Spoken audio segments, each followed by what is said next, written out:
All right. Would like to welcome one of the writers I've known the longest. I met him 8 years ago, Chris Haft. Chris, how are you? Great to be with you, Steve.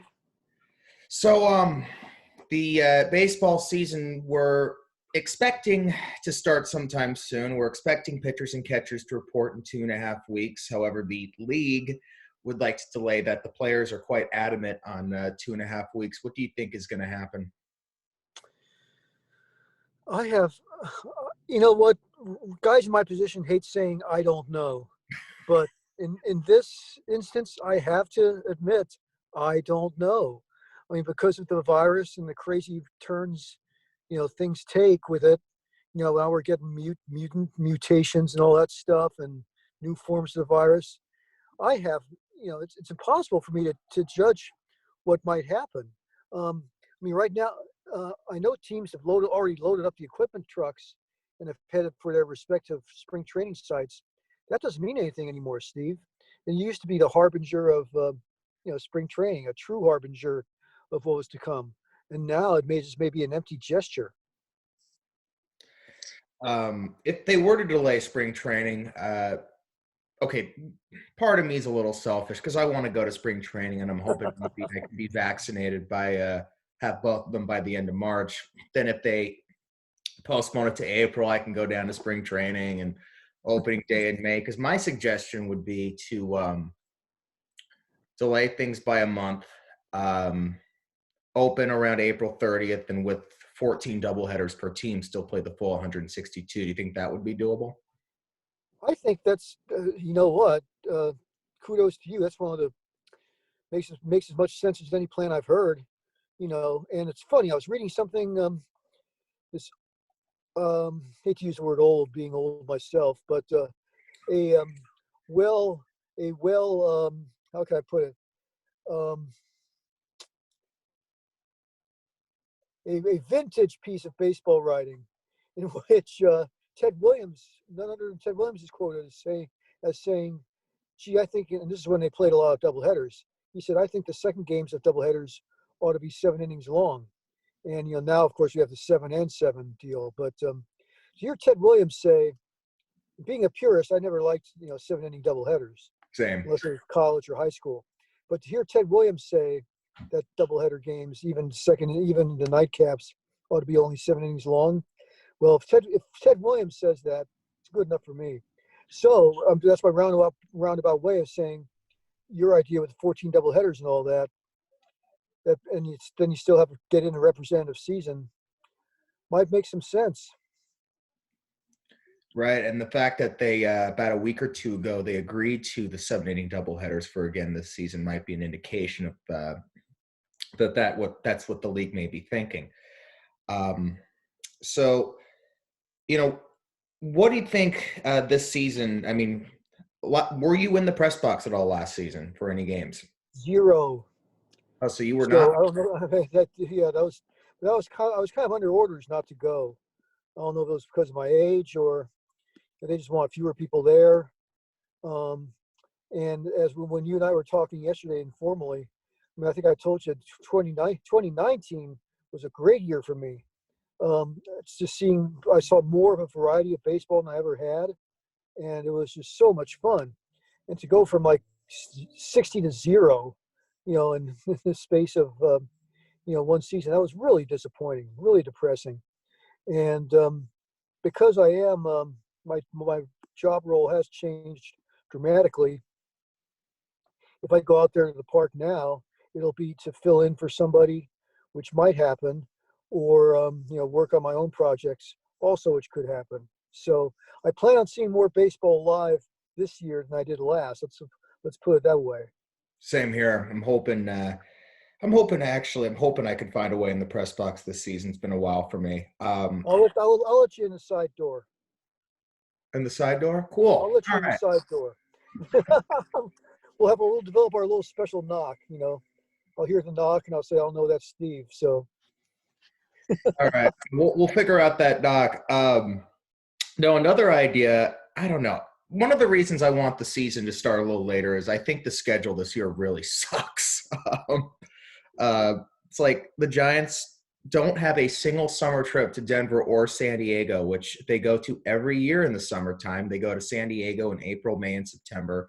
Then they go to Denver in May and twice in September. And I'm hoping by delaying the season, I can get a summer San Diego Oh, okay. and or Denver trip. So that's one of the main reasons. So what are your plans going forward? Well, since I'm really not working for anybody but myself, excuse me, I might make a jaunt through spring training. We'll see how safe things are. That is the first priority, and I'd like to take a middle like you. I'd like to take a mid-season jaunt to San Diego. I love the atmosphere there, especially when the Giants play. It's just it's kind of half seems like half the fans are rooting for the Giants and half the fans are rooting for the Padres. Now the Padres, of course, are going to be probably pretty darn formidable this year. So it'll be interesting to see what the makeups of the crowds are. But yeah, I'd like to, even though again I'm not in any official capacity for anybody, unless it's going to be on a part-time basis, and that could happen too, because it's a long season and people need reinforcements here and there. Yeah, I don't. In a way, it just anything that'll help produce something close to a full season. That's all right with me. Yeah, I would love. I do want to see 162 games, or maybe they can reduce it to 154, which is what it used to be and what it really should be. Now, spring training will be interesting to see how it goes this year. And I know a lot of the some of the mayors, I think Glendale and Peoria and a couple others sent a letter to Major League Baseball asking them to delay spring training a month, though we kind of found out there are rumors that Major League Baseball may have sent those pressured those people to write those letters. And we're seeing a lot now. We're seeing this again, as we saw a year ago when they negotiated the 60-game season last year, that the league is negotiating via leaks to the press. And, you told me about a week ago that you are very worried about the state of baseball. The CBA is up after this season. I fully anticipate our labor peace is going to probably end. What do you anticipate is going to happen this upcoming off season? I think labor peace is going to end, and I think it's sad. I mean, I don't have any good reason for saying that. It's just based on what a lot of other people say who've been in this position. Um, Although the last time I heard that labor peace was really going to be threatened was, I think it was 2002, 2003. Yep. It seemed like they're going to have a work stoppage then, and presto, within somebody snapped their fingers and there was no work stoppage, which was good. Obviously, any stoppage is not good, especially now. The public can't. The public couldn't stomach. See, here's one. The public couldn't stomach these strikes or lockouts or whatever you want to call it, work stoppages. The public couldn't stomach them back then when things were quote unquote normal. We didn't have COVID running around then in the 1990s and 2000s. Well, Steve, I think a work stoppage for one thing would just be an awfully bad idea on the part of Major League Baseball if they want to try and force the players into things they don't want, and on the players' part if they're trying to force management into something they don't want. Just the public cannot stomach another work stoppage, even though the last one was many moons ago. Because of the virus, people have greater concerns than who wins a baseball game and who comes out on top at the end of the season. They're just not going to stand for it. We've got too many other more serious issues going on than to wring our hands over a baseball work stoppage. It could be, I was about to say, it could be the death knell for the game. That may be taking it a little too far, but it sure won't help the game. I mean, Go ahead. I think if it was an entire season, I don't think it's going to be the entire season. Like, I think we'll get a season in a World Series in, but it still is going to do a lot of damage. Yeah, the image of the greedy ball player isn't going to be helped by this. Do you think we'll have a 2022 season though? Oh, I think so. I think so.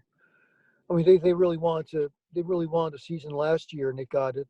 Not that it was much of a season, but they got one. They got something. They got the World Series in. It was a heck of a lot better in 1994.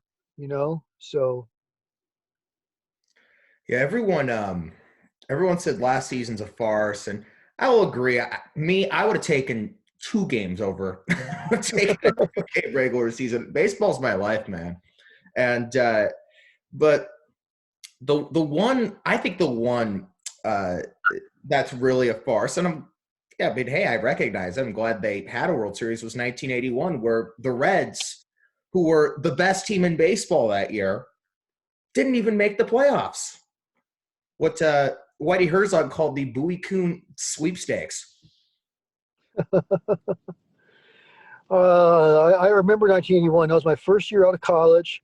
I was working in Twin Falls, Idaho, of all places, and I felt very lonely. I was very alone, and for baseball to desert me then, I shouldn't personalize it so much, but I felt like baseball deserted me. I didn't have baseball for that long a time, and that was Frank Robinson's first year as Giants manager. It was shaping up to be an interesting year for them. It really got interesting in '82, the following year, but yeah, it was that was for want of any better word, a drag. To have that strike in and there. And then what was it like in '94 for you? Oh no, that was interesting. Um, my paper, the Cincinnati Enquirer, actually sent me out there for SCAP spring training, Oh yeah. and yeah, so watched this bad baseball, I mean dreadful baseball. I remember another writer and I were interviewing Davey Johnson, the Reds manager, standing in foul territory. Right, we're several feet back at third base in foul territory, and all these wild throws our conversation kept on getting interrupted by all these lousy lousy throws from outfielders and infielders, you know, leaking through the infield and almost beaning me, Davey, and this other rider. It was just bad baseball. For me, the symbol, the like official out, if you will, of that spring scap baseball was 1-3, because the pitchers weren't good enough to strike anybody out, but the hitters weren't good enough to really put the ball in authoritative play. So you had a lot of 1-3 putouts. You see what I'm saying? It was like the official out of SCAP spring training. Sometimes these guys would materialize out of nowhere. We'd start asking them about their background. Either they had a real fascinating background, like one guy drove a milk truck or something like that before he went to spring training, or this guy would. I remember we talked to this one fellow from a Latin American player who I think made up everything, made up his entire life story, because none of it we could find none of it to corroborate in fact.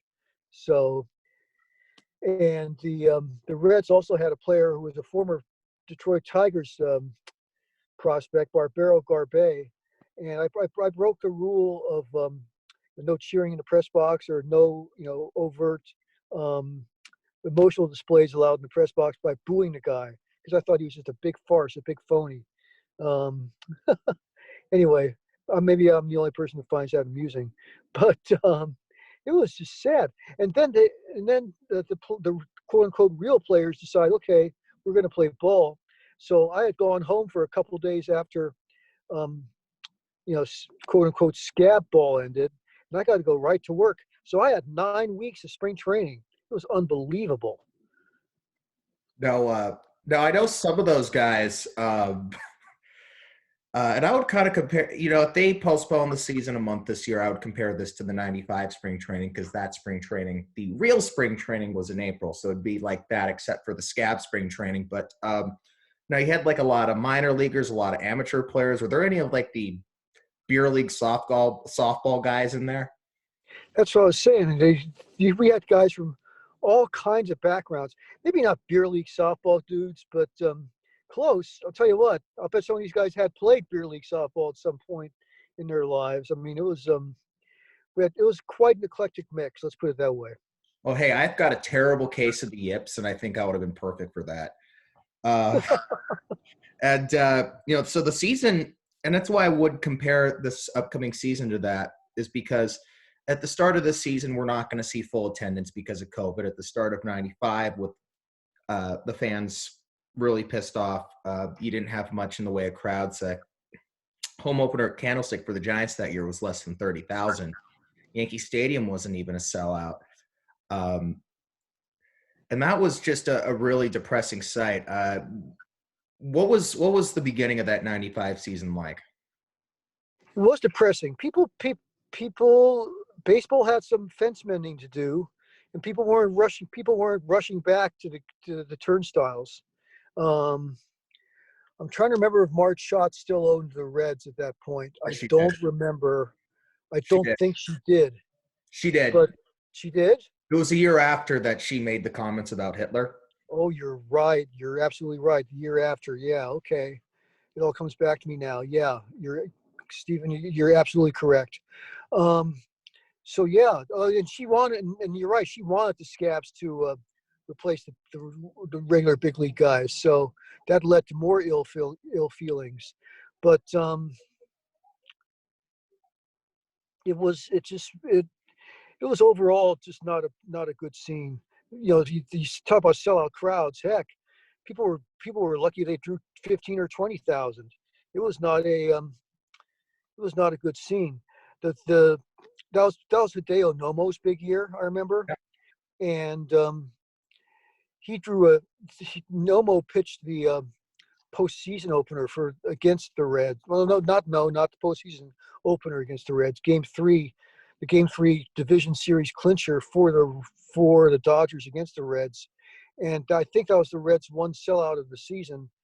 A, it was the playoff postseason. I guess some people woke up and decided they wanted to go, and B, Hideo Nomo was pitching for the Dodgers, and so that was the one time there was a sellout crowd. But then they played the Braves in the NLCS, and they were drawing 37,000, about 15,000 short of capacity. Oh, wow. And I'm telling you, you had to get used to these, small audiences, small gatherings. I'll tell you, I'll make a prediction right now. The Giants and A's won't draw flies. I hate to say it. I hate to sound like Mr. Subversive or like I'm a hater, but it's not going to happen. And why do you think that is? Some of the stuff about Charles Johnson, the fact that people in the Bay Area are more sane and actually take this virus seriously. I think combination of all that, the Charles Johnson thing, which really isn't going to help the Giants at all. The fact that people have much more stuff to be concerned about than baseball, with the virus and with life in general. I mean, even if let's say everybody does get vaccinated in record time, people need jobs. I mean, people have these huge concerns to deal with now, and baseball is going to take not even a back seat. It won't even be on the bus, to take a back seat, to everything else. It's going to be highly irrelevant. I hate to say that, but I will still love the game, but there's going to be more important things in life to address. Hey, more games for me. I'll be a little selfish there. All right, so I always, I was born in 1994, 2 weeks before the strike. And the one regret, I never got to see a game at Candlestick, and I would have just loved it. I would have loved the cold. I would have loved that there was no one there. And I'll get that experience this year. No, you will. Well, Trust me, you will. Fun. Maybe I'll get, I can get high in the middle of the game if I'm not credentialed. I wouldn't get high if I was in the press box, or would I? Nah. And I could maybe just yell all the stoner talk I can. You have these drunk guys at games who always yell at the players. I want to see what it's like for a stoner. I'm not like a regular stoner, but I would like to see what it's like for a stoner to yell shit at ball players. Speaking of which, I'm thinking, I've always had this weird idea on April 20th to have a 420 night at the ballpark. Do you think in the not too distant future, if Kansas were to become more legal, that teams would actually explore that? I don't think teams would explore that at all, but that's a heck of an idea. Maybe Tim Lincecum can come back and start that day's game for whoever. I shouldn't say that about Timmy. Oh, although then again he'd probably say, "Oh, cool," I but want there's a lot of players who might think that way. But I don't foresee Rob Manfred approving 420 night at in the major leagues. Yeah, well, Manfred could use some weed. Um,